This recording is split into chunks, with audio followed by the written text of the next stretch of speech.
Luton Town fan L says, hard-fought victory against Blackpool. Where would we be, though, without Jordan Clarke? And that's the topic for debate on this week's episode of Where Hatters Walk. Welcome back. Thank you very much for joining us. We're looking back at that Blackpool win with Kevin this week. How are you, Kevin? That was exactly as it said in the tin, wasn't it? Well, a hard-fought win. I'm excellent, thank you, Mark. It was hard. Probably not the most beautiful game that we've ever seen. It was hard, but they've been doing what we're begging for, and that is just being ruthless when they get the opportunity and scoring that vital goal. Once again, thanks to Clarke, right place, and he put the ball away. What would you do without him? It's a genuine question. Where would you be in the league without Jordan Clarke? I know he's been injured for a bit, but he's Mr. Luton, isn't he? He is Mr. Luton, and he comes with all that history. He comes with that passion, like we've said on several occasions. And not only has he been very creative in the midfield, but he's found himself in the right spot to score the goal, something that our centre forwards and strikers have not done this year. I think a great player is always in the right place at the right time and uses that opportunity. And he's done that time and time again. There's lots of tweets similar to that. Charles says, look what happens when you play Jordan Clarke in his proper position. It's not rocket science, Jack. Ali and Gbodi were on fire today. Both players would improve this team in the final third 100%. Do you agree with all that, Kevin? I do agree with it. And not long ago, we were saying that Malik Ali was the star. It's everyone, even Lewis and Mark on this podcast are saying that's the one player we can't lose in that last window. So unless there are behind the scenes stuff that's happening, I'm not too sure why we did lose him with a whole host of other people. However, we've got to, I guess, just hold our thumbs that even though the transfer window has closed now, with an hour left, basically, that we can make some changes, that we do get some good people in and that people return from injury as well. By the time this podcast goes out, we will know probably our full squad going forward. Yeah. I mean, what's your take? I mean, there's lots of people saying, like Crypto had says, someone come out and explain to me why Ali and Makoto are now on loan in the Championship. Portsmouth fans are delighted with Ali so far. Said he's saved their season, to be frank. But yeah, why for you? Can only be things that us that's not in the camp can't see. Possibly discipline. Possibly some of them are not willing to buy into the efforts of the manager. Possibly it just doesn't fit into the structure either. We don't know, but it is quite strange, like you're saying. Those players are not only those players. We see more today that are leaving for the Championship. So they're not going down to lower leagues or to lesser leagues. They are joining the Championship or even higher or leagues overseas. And I will not be surprised if they're super successful over there. They are good players. They just have not been overly successful in the Luton structure. Yeah. I don't know if you saw this on social media. It's funny, but it's not. Luton's 26 calendar. It's only a month old, and five out of 12 players are now not at their club. Some not quite thought that through, have they? I saw that a couple of minutes ago, actually, and I saw one of the comments was saying this must have been a recruitment team effort for this calendar as well. They've really done a great job over the last couple of years with recruitment. So obviously that's one of their projects as well. Yeah. I won't be surprised if possibly by the next window we have even less. Okay, we'll look at some new faces in a minute. Who else impressed you? Pressed against Blackpool? Obviously, lots of the official Luton account was obviously Clicker in front of him. Luton boy says, making club captain, give him the keys. Who impressed for you? Some of the guys that we don't really normally talk about in glowing light. Actually, Sean, if we look at stats, and we have to look at stats, although it's not the be all and end all, they actually didn't have one shot on target, believe it or not. The whole match, our keeper Keeley had to make 0 saves, so the defense was much tighter. They did have 1 or 2 opportunities which they spurned, but it's not easy to get a clean sheet after 2 losses and a draw. The morale must have been down. Definitely, Jack Marriott came with a different attitude after the Huddersfield game, something we spoke about on the last podcast about not coming out, not saying it was a great effort, not that we were the better team. He actually came out there and had more Nathan Jones in him and said he was disappointed. This is just simply not good enough. The people have pretty much embarrassed him as well. And you could see they came out firing and they had a lot more desire. And the defense was a lot tighter. And they won more first balls and second balls. So we need to take our hats off to the defense as well. 5 targets for us, 5 shots on target for us, 0 for them, 4 saves for their keeper, 0 for us. Some credit needs to be given there. Yeah, well done. On to Bradford then this weekend. That's going to be a tough game, then, isn't it, Kevin? Yeah. I mean, the good thing is obviously you're back at home again, where we know it's become an absolute fortress. Well, it's had to be a fortress because we're not getting any points anywhere else. We're coming off a lot of losses. So it has to be a fortress, and the confidence is high there. I'm not going to change my tune. Last week we were sitting here and we said that the Huddersfield game was do or die. It was all or nothing. I still believe that. We're 6 points behind them. That doesn't mean we have to give up. There's still the main part of the season left. Other teams are going to panic, and we're going to have to put our hard work in at Bradford. And if we possibly the other results go away, we're only 3 points and within touching distance. It's going to be tough, especially with this week that we've had with the windows, lots of going outs. But at the end of the day, we just need a bit of luck, and we need that discipline at the back again. Yeah, okay. Let's talk about some transfer-ish things then. First of all, some outgoings. Rule Waters has actually gone to Blackpool on loan for the rest of the season. And then, Lamine Fanny has joined a permanent transfer to Italian Serie B club. Your thoughts on both of those, especially on Fanny? Yeah, it's a pity. He came with so much from Sweden, and there was so much expectations on him. Once again, someone that hasn't really worked out. At the beginning, he really played out of position. He came in more as a defensive midfielder. He played up front quite a bit as an attacker. Never really settled down. Walters is another disappointing one because, once again, young, coming in there with the Arsenal background, someone that had so much high hopes on him, destroyed a bit by injury, and hopefully he can come back. A couple of minutes ago, I heard that Nakamba's contract has also been ended by mutual consent. So he'll probably go off to Sheffield Wednesday as well. Another person that just over the last year has just not worked out due to injuries and that.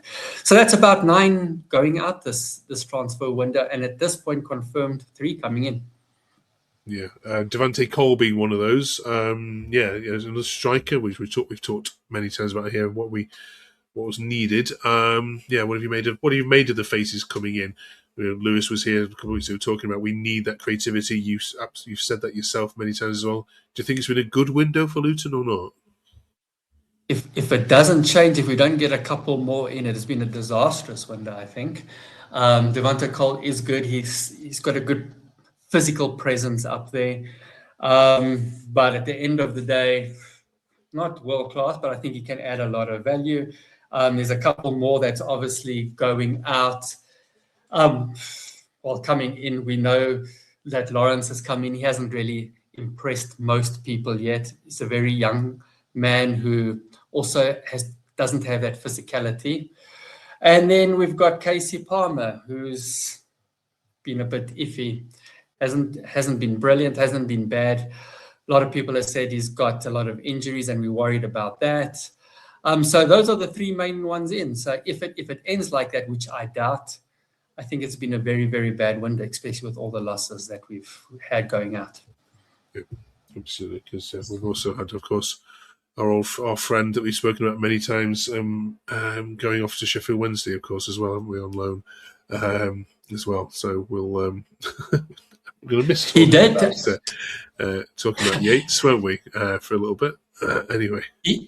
He did, and I think he went out there alone and he rubbed our fans up the wrong way just with his video at Sheffield Wednesday, basically saying that he couldn't wait to go to a bigger club. he told his agent, get the deal done immediately. And maybe that's telling you the mindset of a lot of the players, and that's why we're shifting a lot of the players out. We rather want those guys like Clarke, who's come from the lower levels to Premier League, down again, but still giving 100% to Luton. So it's a little bit disappointing that Yates had those comments, but I wish him well in Sheffield. Good. Right then, let's switch gears then. Last week we were talking about the greatest ever managers. Thank you so much for your comments on this one. We love the community we're growing here. So if you haven't yet joined by pressing subscribe, please do so. Thank you so much. War Clarke, he said David Pleat was the best manager. Graham Wesley was by far the worst. We'll come on to that conversation in a second. Andy Folds, thank you, said Richard Monet should have got in for M, a defender we got from Liverpool. David Moss obviously was mentioned last week as well. And thank you to Chris and to Stephen as well, who are talking to us about the loan deals and that Sweet should be a little bit more transparent with all that as well. So thank you. We read every single comment. We love making the content for you. And we'll have Mark and Lewis back here next with us well, who are off on other duties this week. Kevin, who is the worst ever manager for Luton Town?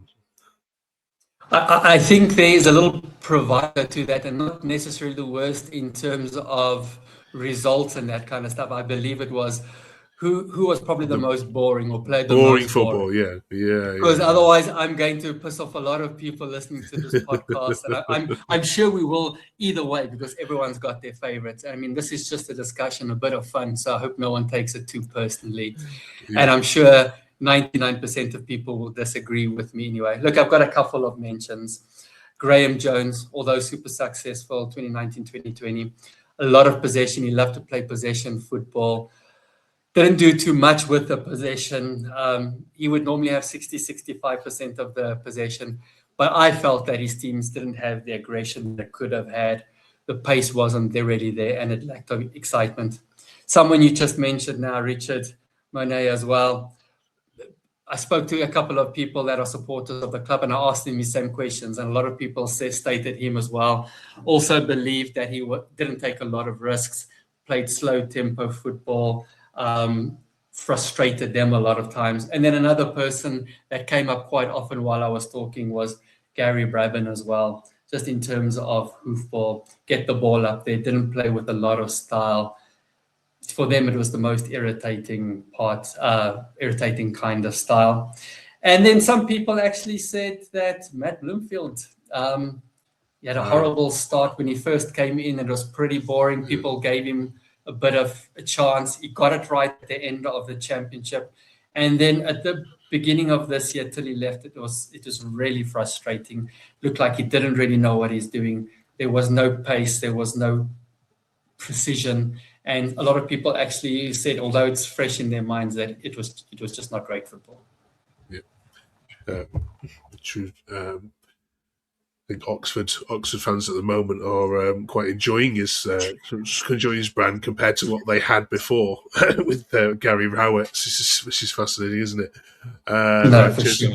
Cheers for that, Kevin. We're up to letter N in our A to Z this week. It's a solo effort, Kevin, this week, so you have a full range with anyone stealing your ideas. Who have you got?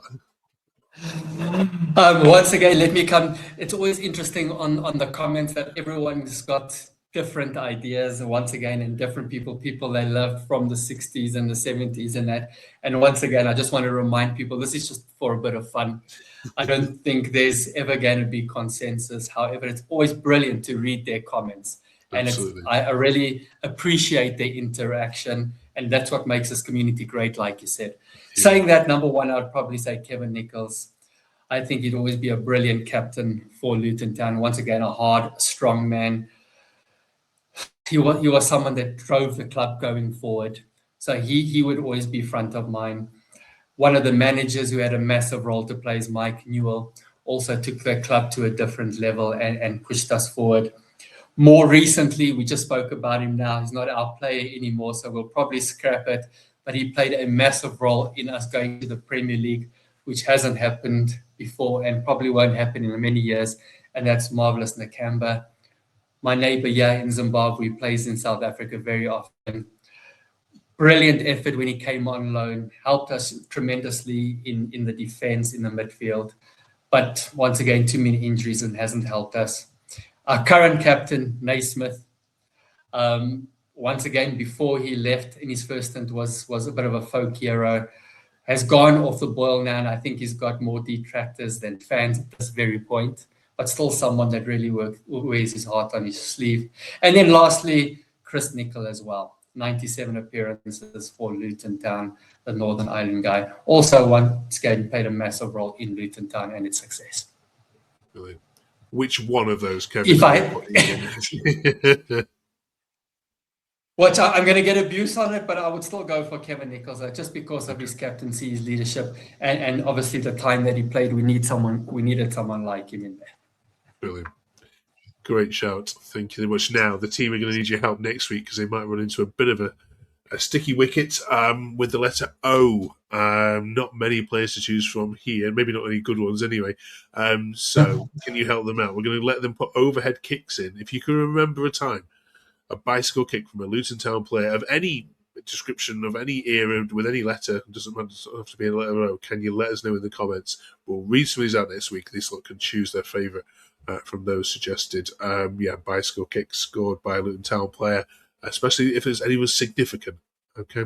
Right, help us out with that then. Thanks so much, Kevin. We shall catch up with you after the Lincoln game this weekend, and we'll have the team battlers next week to look ahead, of course, to what's a very busy February. Thank you very much for watching. Drop us a sub and a subscribe before you head off. This has been Where Hatters Walk. Great to have your company.